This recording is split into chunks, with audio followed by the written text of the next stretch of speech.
It was announced that Dubai aims to be a completely blockchain-powered government by 2020. So what exactly would this mean for the country's economy, for Dubai's economy?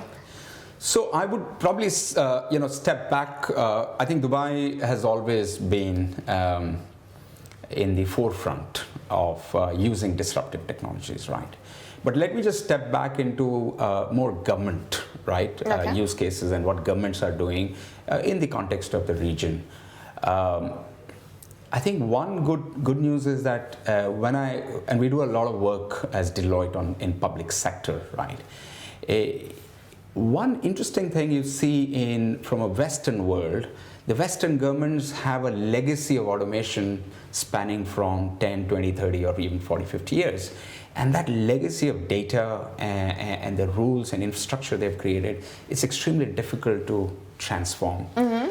That problem we don't have in the region, and particularly in the context of Dubai, it becomes much more easily to cause change and transformation. Okay. And I think that is the one distinguishing feature, certainly I would say, for Dubai, right. That it takes kind of it remains on the forefront in use of not just blockchain. I mean, you have the AI minister now, right? Right. So in using disruptive technologies.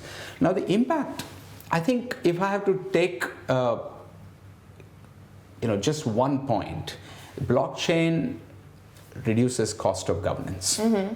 Because it tends to decentralize. You don't need massive arrays of people checking in and checking out. Okay. So for example, most countries I know in the Middle East are trying to improve competitiveness, and one key factor of competitiveness is how quickly you can create a business. So let's say, Shruti, you wanted to create Shruti Inc. Mm-hmm. Here, how much time does it take you to create a business? The reality is that the government needs to check you out in terms of the investor KYC, your background checks, your premises where you're going to set up your business, mm-hmm. the economic model, the labor clearances, and so on and so forth. Now that's a great use case, and many of the countries are working on that.